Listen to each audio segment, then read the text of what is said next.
Hey everybody, welcome to Gregsbeerreviews. Let's go see what's in the fridge today.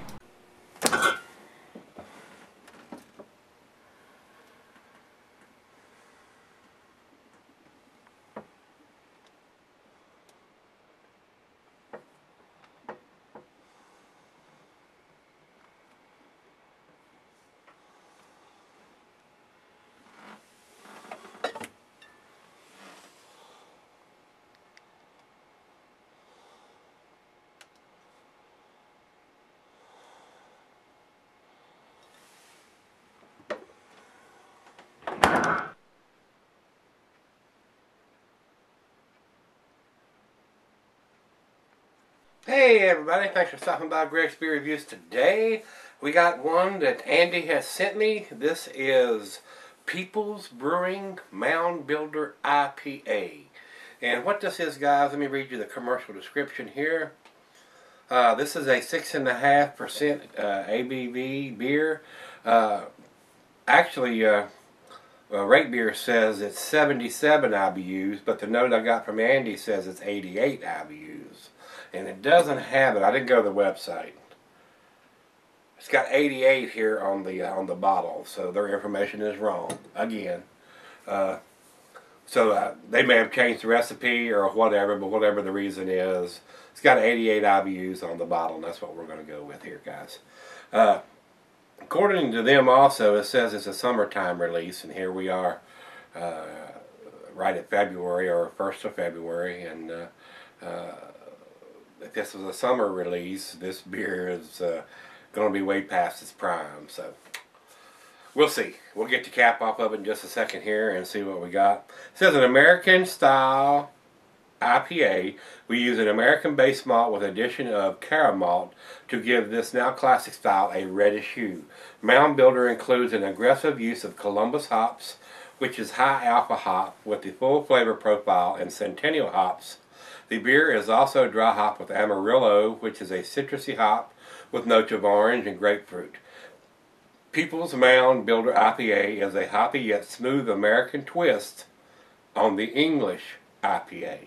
Well, a lot of the English IPAs use the European style hops, the Saaz, the Kent Goldings, and the Tetanang. They're more of a herbal, flowery type of hop, more than a pine grapefruit hop. But they've used a lot of American hops on this, so let's see what this one brings. This is going to have your typical food pairings for an IPA. The cuisine is your curry and your Thai. The cheeses are pepper jack, Monterey, blue sharp, cheddar, your more pungent cheeses. And the meat for this is poultry, fish, shellfish, and salmon. And I will add grilled meat to that. The glassware is pint becker, not a tumbler mug side L. I'm going to use my solvent beer glass. I call my Parish Tulip, because my brother Paris sent me this. Nice orangey beer glass in a green and black background in the center of that. So we'll put that on the fridge downstairs. Y'all don't get to see that fridge anymore since I'm doing all the openings from the fridge up here, because all the beers that I'm reviewing come from the fridge up here, and we just transfer them either from the closet or the counter or from the fridge downstairs to this fridge before they're reviewed, the week they're reviewed or something like that. So, alright, let's get this into the glass and see what we got. There is no dating, and he says that on the note he sent, no dating machine yet. Well, if you're going to make an IPA, I find that kind of required. To me, guys, the dating machine, I know it's an expensive thing, so is the brew kettle, but you got to have that. So if you're gonna do brown ales and stouts and imperial whatever, a lot of times you can get away with that. But if you're doing low ABV beers, and especially IPAs, you kind of need to have that dating and marking it on the carton or even the case, because I don't buy beers by the case. Very rarely I even buy a 6-pack of them unless I've had them before and I like them. Usually I'm buying singles. Especially if they're review beers. Now, my go-to beers that I drink, the Bell's Two Hearted Ale and the Rangers, and the depending on the season, the Celebration, and some of the other go-to beers that I pick up, Heavy Seas, Hop 3. A lot of those beers I do buy in 6-packs. because I can get a better rate buying 6 of them. If you buy 4 6-packs, you get like 20% off. So this didn't pour a massive head, and what it did pour is basically dissipated. It's fairly cloudy. I can't see the bulb through this one, so kind of on the heavy, murky amber side. And it does have a reddish hue to the beer. Well, let's get a nose on it and see what we got here, guys. Let me set that back up there and see what we got. Yeah, it smells, if it's a summertime beer, it's past its prime. Very, very malty to me on the nose. A little bit of citrus in this area. And just a hint of some grapefruit. But the malt is definitely there. I'm definitely getting that malt. So let's give it a taste, see what we got. Cheers, everybody. Cheers, Andy. Thank you, sir.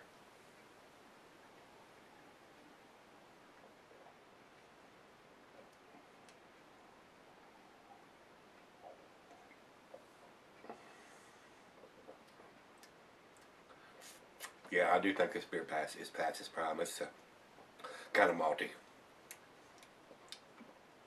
There is a nice bitterness to it with that 88 IBUs on it. And it seems like it's balanced pretty well. Doesn't seem to be over bitter. It's an IPA.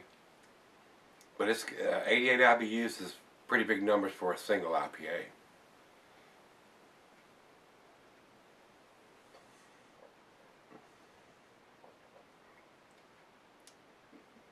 Very drinkable.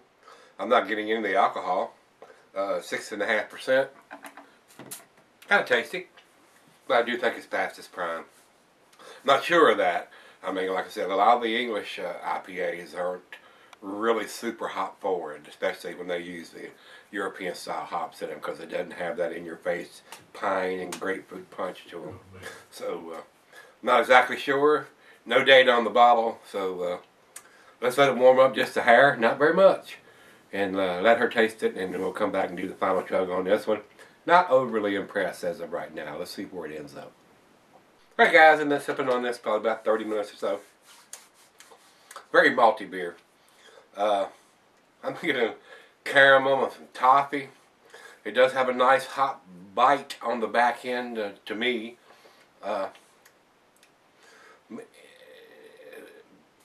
For an American hop in the English style, I'm not getting it. There is a little citrusiness there and a hint of some grapefruit, but it is definitely no hop bomb. And without a date on the bottle, I have no idea how old this beer is.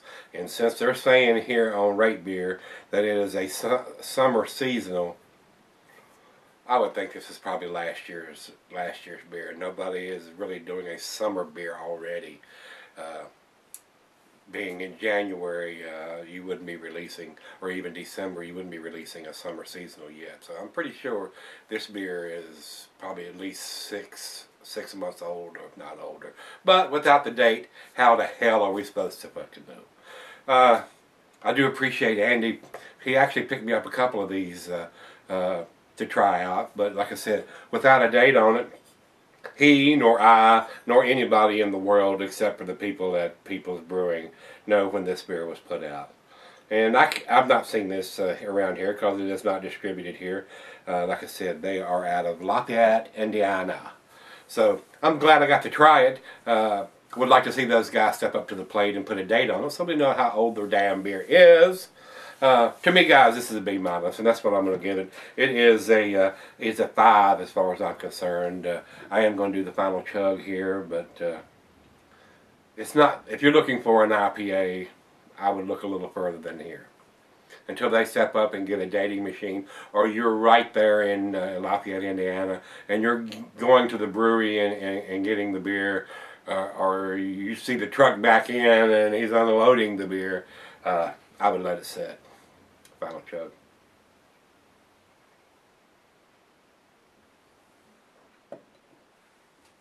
Not a bad beer, but it is definitely no hot bomb. And for all these juicy hoppiness to have faded away and be a little heavy on the malt.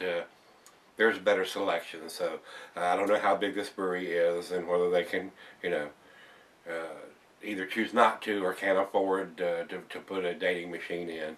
We got to have it on the IPAs, guys. You really do. I'm going to leave it at that. Let's go over and see what everybody else thinks. We'll say Beer Advocate says 81, which is in a good range. If I was putting a numeric rating on this, that would be exactly where I would put it. 80, 81. Alright, over to Rate Beer. Rate Beer says 88 overall, which is B plus in my scale. And if we had a date on the bottle and it was a fresh bottle, I may agree with that.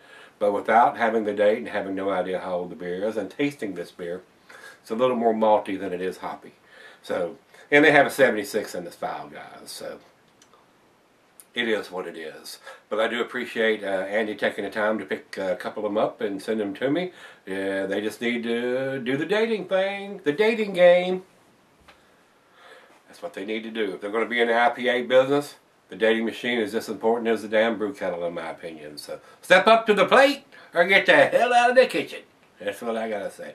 Alright guys, if you've had this on People's Moundbuilder IPA, let me know what you think. Let's see if we can find a beer in the fridge tomorrow that's got a date on it. Maybe even one that's got a recent date on it. Alright guys, we're out of here. See you tomorrow.